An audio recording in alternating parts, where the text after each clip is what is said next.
શું ભારતના આર્થિક સામ્રાજ્યમાં કોઈ મોટો ભૂકંપ આવી રહ્યો છે? શું મુંબઈ દેશની ફાઇનાન્શિયલ કેપિટલ પોતાનો તાજ ગુમાવી રહ્યું છે? રાજ ઠાકરે જેવા નેતા જાહેરમાં દાવો કરી રહ્યા છે કે મુંબઈની આર્થિક કરોડરજ્જુ હવે ગુજરાતમાં ધબકી રહી છે. આ માત્ર રાજકીય નિવેદન છે કે પછી પડદા પાછળ ખરેખર કોઈ મોટો ખેલ ચાલી રહ્યો છે? આજે આપણે આ જ સવાલોના ઊંડાણમાં ઉતરીશું. સ્વાગત છે તમારું ગગન શ્રીધરાણીની આ નવી ચર્ચામાં. બિલકુલ. આજની ચર્ચાનો હેતુ એ જ સમજવાનો છે કે આ દાવાઓ પાછળ એટલે કે તથ્ય કેટલું છે. હા, આપણે રાજકીય નિવેદનોથી થોડું આગળ વધીને આંકડા, ઐતિહાસિક સંદર્ભ અને અત્યારના જે મોટા બિઝનેસ શિફ્ટ્સ છે એના પર નજર કરીશું, જેથી શ્રોતાઓને એક સ્પષ્ટ અને નિષ્પક્ષ ચિત્ર મળી શકે. બરાબર. તો ચાલો શરૂઆત ત્યાંથી કરીએ જ્યાંથી આ આખી ચર્ચાએ આમ કહીએ તો આગ પકડી. ઝીરોધાના સીઈઓ નીતિન કામથનું એક ટ્વીટ. હા, એમણે લખ્યું કે ભારતના 80% ઇક્વિટી ડિલિવરી ટ્રેડ્સ એટલે કે બહુ મોટો આંકડો માત્ર 2 શહેરોમાંથી થાય છે, મુંબઈ અને અમદાવાદ. અને પછી એમને એક લાઈન ઉમેરી જેણે તો આખા દેશમાં વાવાઝોડું લાવી દીધું. Essentially the real money is with Gujjus. બરાબર. અહીં થોભીને એક વાત સમજવી જરૂરી છે. આ ઇક્વિટી ડિલિવરી ટ્રેડ્સ એટલે શું? હા, એ સમજાવો. એટલે આ એવા સોદા છે જ્યાં રોકાણકારો શેર ખરીદીને તરત નથી વેચી નાખતા, પણ લાંબા ગાળા માટે પોતાની પાસે રાખે છે. ઓહ, તો આ ટૂંકા ગાળાનો સટ્ટો નથી? બિલકુલ નહીં. આ લાંબા ગાળાના ગંભીર રોકાણનો સંકેત છે. અને અહીં જ સૌથી રસપ્રદ વાત છુપાયેલી છે. એ શું છે? નીતિન કામથે એ પણ ઉમેર્યું કે ગુજરાતમાં દેશના માત્ર 8% રજિસ્ટર્ડ રોકાણકારો છે. માત્ર 8%? હા, અને આ સંખ્યા તો ઘટી રહી છે. આનો અર્થ શું થયો? ઓછા લોકો વધુ પૈસા લગાવી રહ્યા છે. બરાબર. ઓછા લોકો વધુ મૂલ્યના સોદા કરી રહ્યા છે.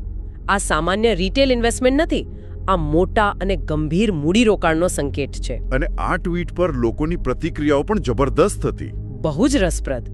ક્રેડના સ્થાપક કુણાલ શાહે તરત જ સ્કેમ 1992નો પેલો ડાયલોગ ટાંક્યો, રિસ્ક હૈ તો ઇશ્ક હૈ, જે ગુજરાતીઓની જોખમ લેવાની વૃત્તિને સીધી રીતે દર્શાવે છે.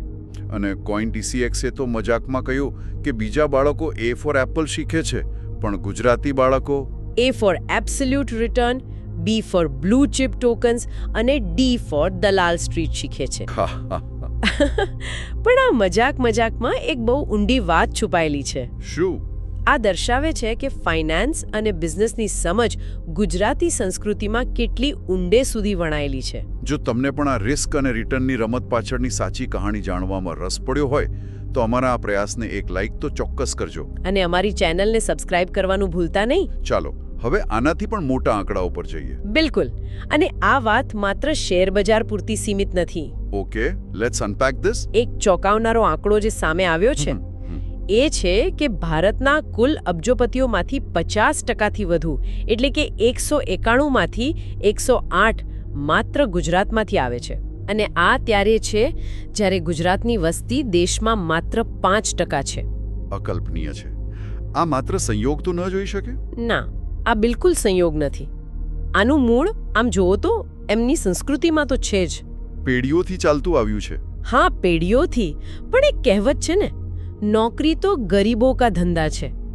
પણ આ માનસિકતાને સાકાર થવા માટે એક ઇકોસિસ્ટમની પણ જરૂર પડે છે. એટલે કે એક સપોર્ટ સિસ્ટમ. ચોક્કસ. 1990ના દાયકા પછી રાજ્યએ પેટ્રોકેમિકલ્સ, ફાર્મા અને પોર્ટ આધારિત ઉદ્યોગો માટે જે પ્રોત્સાહન આપ્યું તેણે પારિવારિક વ્યવસાયોને વૈશ્વિક કોર્પોરેશન્સમાં બદલવા માટે એક મજબૂત પ્લેટફોર્મ પૂરું પાડ્યું. તો આ માત્ર માનસિકતા નથી, આ એક આર્થિક ઇકોસિસ્ટમ છે. બરાબર. આનું કોઈ ઉત્તમ ઉદાહરણ છે? ચોક્કસ. તમે જે પાલનપુરી જૈનોની વાત કરી એ આનું ક્લાસિક ઉદાહરણ છે. હા, હીરા વેપારીઓ. એ સમય યાદ કરો જ્યારે બેલ્જિયમ અને ઇઝરાયેલના યહૂદી વેપારીઓ નાના હીરાને નકામા ગણતા હતા, એને ડસ્ટ કહીને ફેંકી દેતા હતા. ત્યારે પાલનપુરી વેપારીઓએ આ જ મોડેલ આજે પણ કામ કરી રહ્યું છે, ખરું ને? એકદમ સાચું. પાલનપુરી જૈનોની જેમ સુરતના લેબ ગ્રોન ડાયમંડ ઉદ્યોગે પણ એ જ કર્યું. ઓહ હા. જ્યારે વૈશ્વિક બજાર તેને શંકાની નજરે જોતું હતું ત્યારે તેમણે તેમાં ભવિષ્ય જોયું અને આજે તેઓ આ સેગમેન્ટમાં દુનિયાને લીડ કરી રહ્યા છે. આ કોઈ એક વખતની ઘટના નથી, પણ એક પુનરાવર્તિત બિઝનેસ પેટર્ન છે.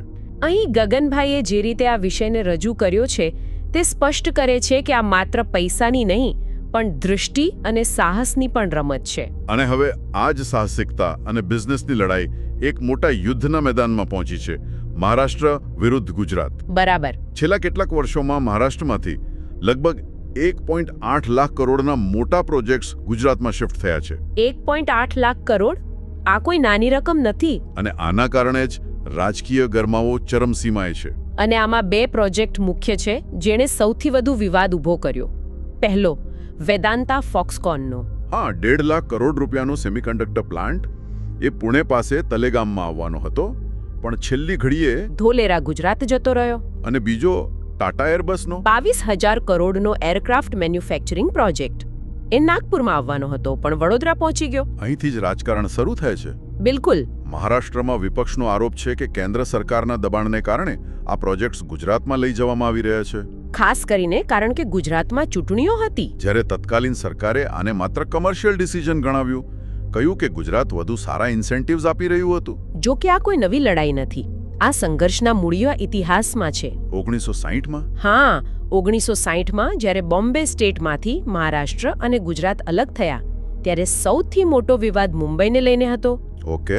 ગુજરાતી વ્યાપારીઓ અને પેલી બોમ્બે ક્લબ ઈચ્છતા હતા કે મુંબઈ કેન્દ્ર શાસિત પ્રદેશ બને, પણ સંયુક્ત મહારાષ્ટ્ર આંદોલન જીત્યું. ઇતિહાસ કહે છે કે મુંબઈમાં કામદાર વર્ગ મોટે ભાગે મરાઠી હતો અને મૂડીપતિ વર્ગ ગુજરાતી. તો તમે કહી રહ્યા છો કે આજે એ જ સંઘર્ષ જાણે નવા સ્વરૂપમાં દેખાઈ રહ્યો છે. બિલકુલ. રાજ્યો વચ્ચે રોકાણ માટે સીધી સ્પર્ધા અને અહીં રાજકીય અસ્થિરતાનો મુદ્દો ખૂબ જ મહત્વનો છે. કેવી રીતે? છેલ્લા કેટલાક વર્ષોમાં મહારાષ્ટ્રમાં જે રાજકીય ઉથલપાથલ થઈ તેનાથી રોકાણકારોના મનમાં એક અનિશ્ચિતતાનો માહોલ બન્યો. અને કંપનીઓ હંમેશા સ્થિરતા શોધે છે. બરાબર. સ્થિરતા અને પ્રો બિઝનેસ વાતાવરણ. ગગનભાઈએ જે કેન્દ્રના હસ્તક્ષેપનો ઉલ્લેખ કર્યો તે દર્શાવે છે કે કેવી રીતે આવા મોટા નિર્ણયોમાં રાજકારણ અને અર્થશાસ્ત્ર એકબીજા સાથે ભળી જાય છે.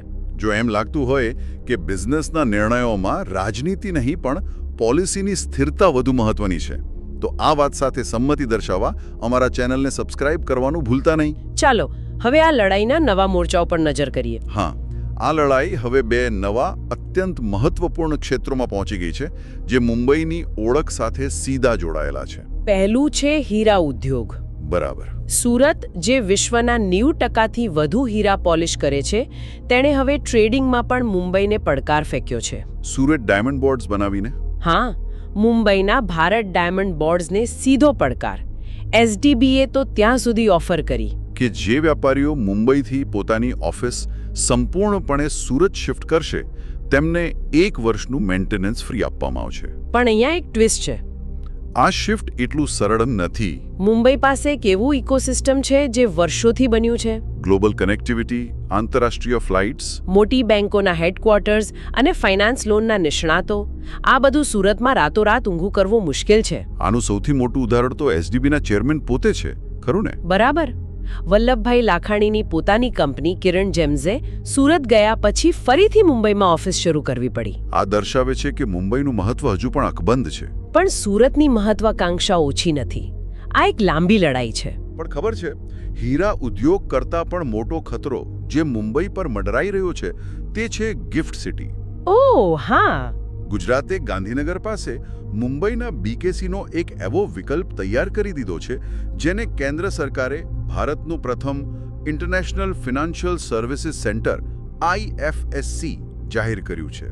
અને આ એક ગેમ ચેન્જર છે. કેવી રીતે? ગિફ્ટ સિટીમાં કંપનીઓને જે લાભ મળે છે તે મુંબઈમાં કલ્પના પણ ન કરી શકાય.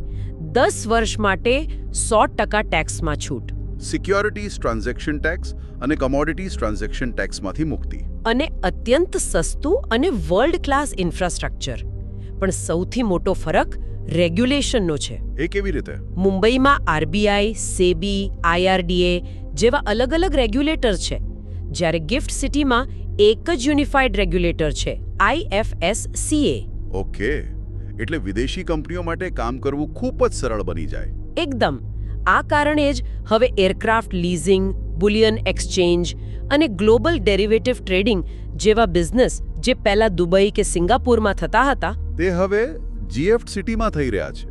અને આની અસર હવે દેખાઈ પણ રહી છે. JP Morgan, Morgan Stanley, HSBC જેવી મોટી બેંકો અને હવે તો ગૂગલ જેવી ટેક કંપનીઓ પણ ત્યાં પોતાનું ગ્લોબલ ફિનટેક સેન્ટર ખોલી રહી છે.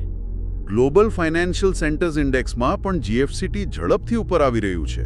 તે મુંબઈના ફાઇનાન્શિયલ હબના ટેગને સીધો પડકારી રહ્યો છે. તો આ બધા મુદ્દાઓને જોડીએ તો શું ચિત્ર સામે આવે છે? અહીંયા જ રાજ ઠાકરેનો ડર છુપાયેલો છે.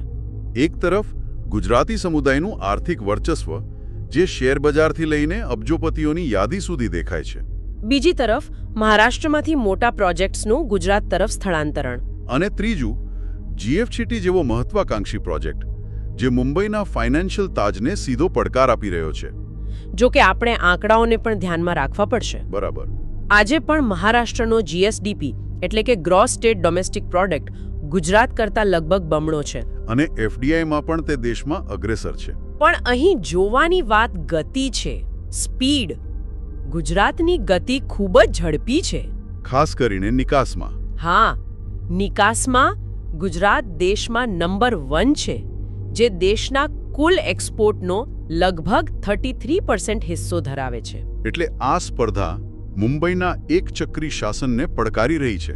અને ભવિષ્યમાં આ સ્પર્ધા વધુ તીવ્ર બનશે. જ્યારે મુંબઈ અમદાવાદ બુલેટ ટ્રેન શરૂ થશે, ત્યારે આ બંને આર્થિક કેન્દ્રો વચ્ચેનું અંતર ઘટીને માત્ર 2 કલાકનું થઈ જશે. તેનાથી બિઝનેસ, લોકો અને મૂડીની અવરજવર વધુ સરળ બનશે. તે એક વિશાળ ઇકોનોમિક કોરિડોર બનાવશે. આ સમગ્ર ચિત્રને સમજવા માટે ગગનભાઈએ આપેલા તારણ પરથી જો વિચારીએ તો આ સ્પર્ધા માત્ર 2 રાજ્યો વચ્ચે નથી, પણ ભારતના 2 અલગ અલગ વિકાસ મોડેલ વચ્ચે છે. એક તરફ મુંબઈનું સ્થાપિત ઓર્ગેનિક ઇકોસિસ્ટમ અને બીજી તરફ ગુજરાતનું આક્રમક, નીતિ આધારિત ગ્રોથ મોડેલ. આ બંને વચ્ચેનો સંઘર્ષ આગામી દાયકાનું ચિત્ર નક્કી કરશે. આવી ઊંડાણપૂર્વકની અને રસપ્રદ વાતો જો પસંદ આવતી હોય તો આ ચર્ચાને લાઇક અને ચેનલને સબસ્ક્રાઇબ કરીને અમને પ્રોત્સાહન આપવાનું ચૂકશો નહીં. તો અંતે સવાલ એ નથી કે કોણ જીતશે અને કોણ હારશે. બિલકુલ. અસલી સવાલ એ છે કે આ સ્પર્ધા ભારતની અર્થવ્યવસ્થાને કઈ દિશામાં લઈ જશે. શું આ એક ઝીરો સમ ગેમ છે, જ્યાં એકનું નુકસાન એ જ બીજાનો ફાયદો છે? કે પછી આ તંદુરસ્ત સ્પર્ધા ભારતના પશ્ચિમ કિનારે 2 એવા શક્તિશાળી આર્થિક ધ્રુવ બનાવશે, જે મળીને વૈશ્વિક મંચ પર ભારતને વધુ મજબૂત બનાવશે. એક તરફ મુંબઈની ગ્લોબલ બ્રાન્ડ વેલ્યુ અને બીજી તરફ ગુજરાતનું એગ્રેસિવ મેન્યુફેક્ચરિંગ અને ટ્રેડિંગ હબ. શું આ બંને મળીને એક અજેય કોમ્બિનેશન બની શકે છે?